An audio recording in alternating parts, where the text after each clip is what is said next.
Olá, muito boa tarde. As eleições para o Parlamento Europeu decorrem já este domingo. O dever cívico impele ao voto e urge afirmar esse imperativo diante da ameaça da elevada abstenção.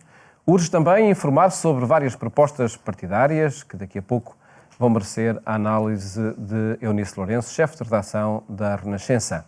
Antes, mostramos-lhe notícias da atualidade, desde logo a semana do Papa Francisco. Cari fratelli e sorelle, buongiorno.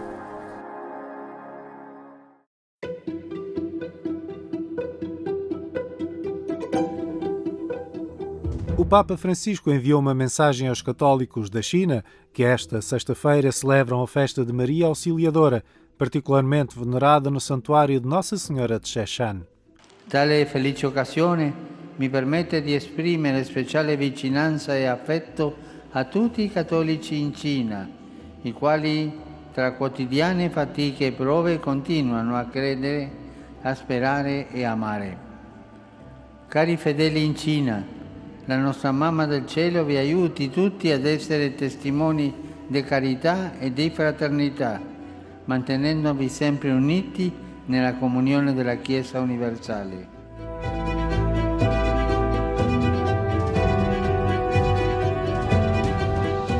No Vaticano, Francisco homenageou a missionária espanhola Inés Nieves Sancho, de 77 anos, que foi assassinada na República Centro-Africana.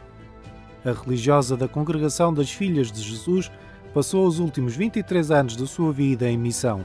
Educatrici delle ragazze povere da decenni, uccisa barbaramente in Centrafrica, proprio nel locale dove insegnava a cucire alle ragazze. Una donna in più che dà la vita per Gesù nel servizio dei poveri.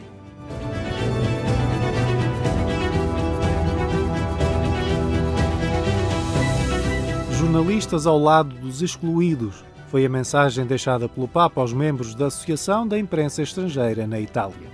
In un tempo in cui molti diffondono fake news, l'umiltà ti impedisce di smerciare il cibo avariato della disinformazione e ti invita ad offrire il pane buono della verità.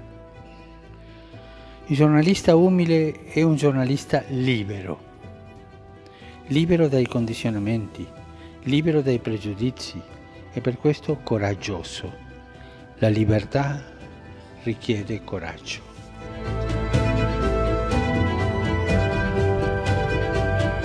A comunidade católica no Sri Lanka evocou as vítimas dos atentados terroristas do domingo de Páscoa. A primeira explosão atingiu o santuário de Santo António, uma devoção que remonta à missionação portuguesa do século XVI e inspira agora o esforço de recuperação. E non dimenticatevi di pregare per me. Arrivederci. A jornalista Aura Miguel comemorou 100 viagens a acompanhar os papas da Igreja Católica ao serviço da Rádio Renascença, que organizou uma sessão de homenagem.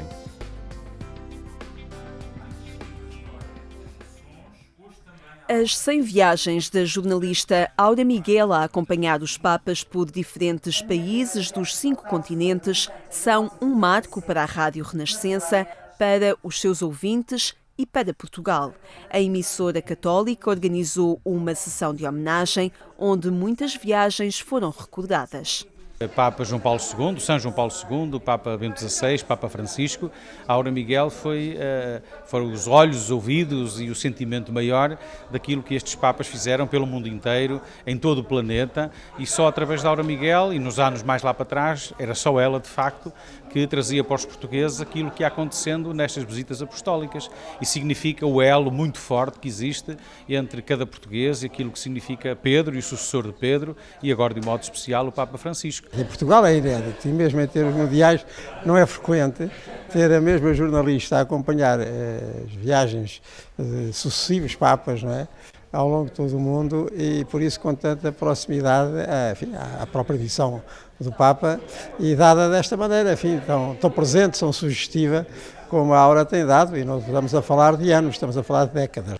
E o teu Aura Miguel realizou a 100ª viagem a acompanhar os Papas com a deslocação à Bulgária e Macedónia do Norte no início deste mês de maio. A rotina mata e o risco está presente em tudo, até nas visitas do Papa. Eu acho que tem que se manter sempre vivo uma centelha de desejo grande. E eu acho que a fé dá isso mais. Quer dizer, a fé abre horizontes, não é? Porque quanto mais nos desinstalarmos, mais possibilidades de encontro existe e de conhecimento. E as viagens do Papa, por excelência, são isso. Desde 1987, a jornalista já acompanhou São João Paulo II, Bento XVI e, atualmente, o Papa Francisco. Ao longo dos anos, a perspectiva de Aura Miguel sobre a Igreja Católica tem evoluído. Quando eu comecei havia mais uma realidade sociológica da fé, por exemplo, em Portugal, que agora já não é mais assim, não é? Já há muito mais crise, menos prática dominical, etc.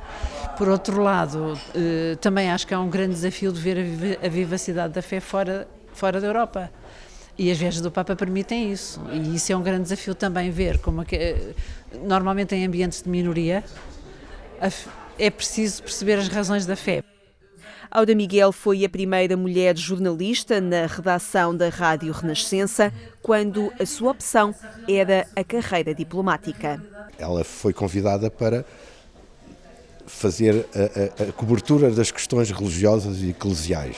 E, portanto, isso obrigava-a necessariamente a ir ter com o Vaticano e seguir a vida e os trabalhos do Papa. E foi o que ela fez desde o primeiro momento, mas depois cada vez mais ganhando o estatuto de vaticanista. Para além de convencer a Aura, eu tive que convencer a administração. Porque naquele tempo não havia uma mulher na redação da Renascença. Ou melhor, não havia nenhuma jornalista mulher na redação da Renascença. Em Portugal, para além de camaradas de redação e outros jornalistas, a vaticanista tem ouvidos fiéis e atentos que não se prendem só com o seu trabalho. Sempre que posso, estou sempre com a telefonia pequenina comigo, quando ela está fora, que é para ouvir. Eu acho que ela faz um trabalho muito bom, embora eu seja suspeita, não é? Viagens apostólicas que têm também o apoio de outras instituições, como a Santa Casa da Misericórdia de Lisboa, que destaca a relevância deste trabalho, também a persistência e a convicção. Este acompanhamento das viagens, pela proximidade que tem, pelo empenho que colocam, são para nós um exemplo muito grande e uma fonte de inspiração também para o nosso trabalho. E, portanto, é por isso que estamos aqui, que temos vindo a apoiar e que continuaremos seguramente a apoiar.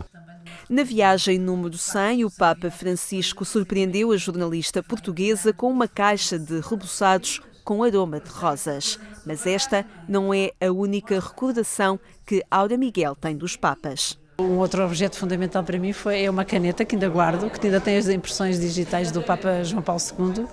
Nunca mais lhe peguei, que é uma caneta de tinta permanente com a qual a primeira vez que eu falei com ele no Palácio Apostólico e lhe pedi um autógrafo foi com a minha caneta e, portanto, houve todas umas peripécias com essa caneta.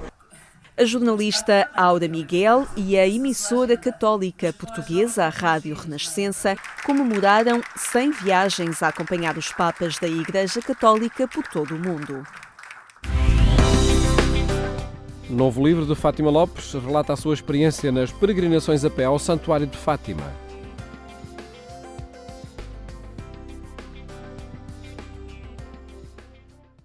Num livro intimista e corajoso, a apresentadora de televisão Fátima Lopes partilha o que viveu e sentiu nas suas peregrinações a pé a Fátima. Os quilómetros percorridos, o esforço físico e a magia do contacto com a natureza. A obra Fátima, o meu caminho, a minha fé, dá a oportunidade ao leitor de peregrinar através da sonoridade das palavras. Pode dar uma oportunidade de refletir sobre a vida e pela forma como nós temos feito a nossa caminhada até agora, dando a oportunidade de fazer diferente. A pessoa logo chegará à conclusão se faz sentido ou não, mas eu acho que é isso, é um livro extremamente simples, é um livro extremamente direto, é um livro sem grandes pretensões, ou seja, só pretende efetivamente partilhar a minha experiência. Este livro nasceu mesmo de uma peregrinação, no centenário, no encerramento do centenário das aparições de Fátima, a Fátima Lopes peregrinou comigo e com um grupo da Mensagem de Fátima ao Santuário de Fátima. E nesse momento eu também lancei o desafio de ela escrever sobre a sua experiência de peregrina. Para mim é muito fácil e se as pessoas lerem o livro percebem que estar a ler o livro é a mesma coisa que me estarem a ouvir falar, porque o discurso é a Fátima, na sua essência como eu sou. Para mim é muito fácil, é abrir o coração e passar para o papel, não tem dificuldade nenhuma. Cada passo tem a sua história. Palavras que brotam de um peregrinar constante. Um silêncio que transforma a vida e as dores sentidas. Este livro nasce dessa experiência que ela faz com o sagrado, que lhe vem de um modo particular da devoção que ela tem a Nossa Senhora de Fátima, até porque coincide com a data de nascimento dela, ela nasceu a 13 de maio, como todos nós sabemos, e que é essa experiência que ela quer partilhar com todos aqueles que lhe querem bem e todos aqueles que gostam dela. Mas acima de tudo mostra que peregrinar é sim fazer uma peregrinação a um sítio qualquer, e neste caso um sítio que nos faça sentido, e no meu caso Fátima, porque isso traz-me lições de vida importantes, mas depois é peregrinar na vida.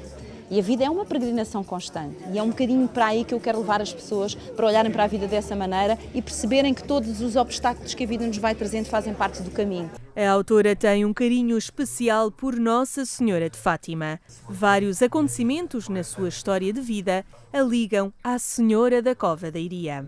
Porque nasci no dia 13 de maio, porque venho de uma família católica, porque tive a felicidade de ter uma avó que assistiu a uma das aparições, porque tive um tio que era padre, por milhentas razões que faz perceber porque é que é tão natural que eu tenha esta fé. Eu recordo-me que numa das vezes estávamos a fazer o caminho a pé e um jovem pediu-lhe que ela fosse saudar a sua avó que estava acamada. Este jovem tinha estado num programa dela e ela deixou o grupo e foi saudar essa senhora idosa que estava acamada e depois regressou muito feliz e até muito emocionada. E isso percebi que são os caminhos de Fátima que se revelam depois na vida de cada um de nós também. A obra Fátima, o meu caminho, a minha fé, da apresentadora de televisão Fátima Lopes, relata os passos, as emoções, as dores e o silêncio da sua experiência como peregrina ao Santuário de Fátima.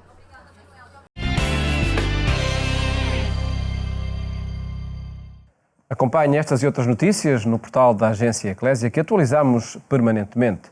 Falamos-lhe agora sobre as eleições para o Parlamento Europeu e começamos por lhe mostrar um exemplo do envolvimento dos cidadãos no debate de ideias e valores que devem marcar estas eleições. Aconteceu na paróquia de Santa Joana, em Lisboa.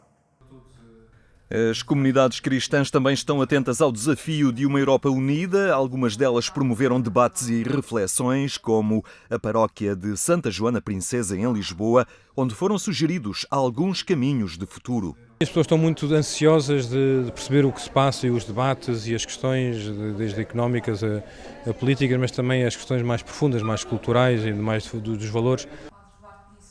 Um desafio que o Patriarca de Lisboa entende como pertinente no atual momento. Antes de mais porque são pessoas e cidadãos, não só do nosso país, mas também desta Europa, em que nós nos integramos. E depois porque são cristãos. E este projeto europeu é um projeto onde o cristianismo esteve sempre muito presente.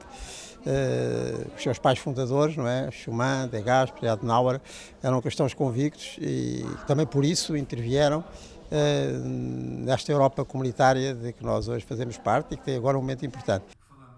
O desafio europeu é hoje também a necessidade dos jovens se envolverem mais na sua construção. Se os jovens em particular tivessem efetivamente consciência de quanto devemos de bem-estar individual e desenvolvimento social à nossa integração europeia, eles quereriam certamente ser muito mais ativos na escolha dos deputados que constituem a única instituição da União Europeia que é constituída por voto direto dos cidadãos, o Parlamento Europeu. E há quem considere que a prioridade é o regresso aos valores da Fundação. Uma espécie de atitude europeia de filho pródigo.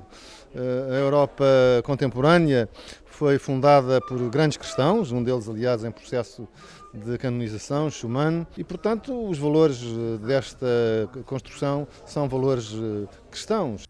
A Europa e os desafios da União a mobilizar comunidades cristãs antes do ato eleitoral que se avizinha. Um exemplo do envolvimento cívico que esclareça sobre o sentido do voto. Eunice Lourenço é chefe de redação da Renascença e tem acompanhado a campanha para as europeias. Está hoje connosco para olharmos, enfim, o debate em curso e desde logo essa ameaça da elevada abstenção, que é mais que uma ameaça, infelizmente, por indicadores passados podemos ter como uma realidade. Há geralmente uma elevada abstenção nas eleições europeias, maior ainda do que nas outras eleições legislativas, autárquicas. Uma das teorias a explicar essa elevada abstenção é que, de facto, não há uma querela europeia em Portugal. Mais de 90% dos portugueses concordam com a integração na União Europeia e aqueles muito poucos que não concordam são pouco para serem disputados pelos vários partidos. E, portanto, como para a generalidade das pessoas a pertença à União Europeia é uma questão pacífica, as pessoas tendem a não se envolver muito nas eleições europeias. Depois, além disso, muitas pessoas acham os temas europeus muito complicados, muito chatos. É algo lá de longe de Bruxelas, exatamente. Não é? E, infelizmente, os partidos também não têm feito um grande esforço para essa aproximação. Por isso, num ano eleitoral como este que estamos a viver, em que estas vão ser as primeiras eleições, prevê-se uma abstenção ainda acima do que tem acontecido noutras eleições europeias. O que é muito mau, porque ainda por cima estamos a viver aquilo que vários partidos e várias personalidades consideram as eleições europeias mais importantes desde que votamos para o Parlamento Europeu. E porquê, na tua opinião? Porque a União Europeia está numa encruzilhada, por um lado, com o Brexit e os efeitos que o Brexit, que continua às voltas e reviravoltas e não sabemos como é que vai de facto ser feito, se é que vai acontecer, como é que o Brexit nos vai afetar a todos. Por outro lado, porque com o crescimento de nacionalismos e de populismos, tanto de esquerda como de direita, em vários países da Europa, isso é uma ameaça à integração europeia. É preciso lembrar, por exemplo, a Carta da Conferência Episcopal, divulgada no mês passado, lembrei isso muito bem. É preciso lembrar que a União Europeia é, antes de mais nada, um projeto de paz e que, graças a este projeto, temos paz na Europa como não aconteceu noutros séculos. E os europeus, e neste caso os portugueses, têm uma opção a fazer pela integração europeia ou por uma desintegração europeia que está, de facto, a ser colocada na ordem do dia devido a esses nacionalismos que vão crescendo na Europa. É cada vez mais real a ameaça de o Parlamento Europeu ser habitado por deputados anti-europeus? Sim. E já vai acontecendo, não é? Já acontece. Nestas eleições prevê-se um crescimento das forças anti-europeias, o que até tem feito com que partidos que tinham um discurso um bocadinho anti-europeu, ou pelo menos que não eram tão europeístas, se tenham tido nesta campanha um discurso mais europeísta. É o caso do Bloco de Esquerda ou até do PCP. A afirmar, de facto, essa urgência da coesão europeia. Se tivermos de apontar alguns critérios para o sentido do voto, que temas é que interessa sublinhar e valorizar? Eu acho que há um primeiro critério, que é se o partido é europeísta ou não é europeísta. E nós, nestas eleições, temos um leque muito alargado de partidos. Temos 17 forças concorrentes a estas eleições europeias. Portanto, o primeiro critério será esse, europeísta ou não europeísta. Depois há outros critérios, como o respeito pelos princípios da solidariedade, da subsidiariedade, da dignidade da pessoa humana, seja ela de que condição for, e aí para os católicos até há vários documentos orientadores, para além da Carta da Conferência Episcopal. Há uma Carta da Caritas, há uma posição do Serviço Jesuíta de Apoio aos Refugiados, há movimentos como Comunhão e Libertação que também fez um manifesto para estas eleições europeias, todos eles não falando em concreto em partidos, mostram critérios para aferir o voto. E depois, quem queira aprofundar um bocadinho mais o conhecimento do que cada partido defende, uma vez que na campanha também nem sempre falaram muito de temas europeus, no site da Renascença temos 2 trabalhos, pelo menos, que convém ler. Um, precisamente sobre os programas eleitorais, o que é que dizem os programas eleitorais. Outro sobre os nacionalismos, onde é que estão a crescer, porquê, em que circunstâncias e que ameaça é que representam para a União Europeia. Isto além de poderem ler as entrevistas a todos os candidatos. E acredito que a Carta Pastoral da Conferência Episcopal é também um bom instrumento para aferir o sentido do voto. Sim, é um ótimo instrumento porque salienta os princípios fundamentais da doutrina social da Igreja, como disse, sem uma orientação concreta de voto, porque é isso que a Igreja, a regra geral, faz, é apelar ao voto, apelar à participação cívica, porque é dever de todos votar, mas sem dar uma indicação concreta de voto, apenas uma indicação sobre critérios a ter em conta. Fica esse apelo que é possível de facto aprofundar através de trabalhos jornalísticos que se fazem desta Carta Pastoral. Eunice, muito obrigado por ter estado aqui no programa Eclésia e fica esse apelo de facto ao voto este domingo nas eleições europeias. Mais logo siga a nossa edição rádio na Antena 1 quando forem 22h45. Desejo-lhe uma ótima tarde. Até amanhã, se Deus quiser.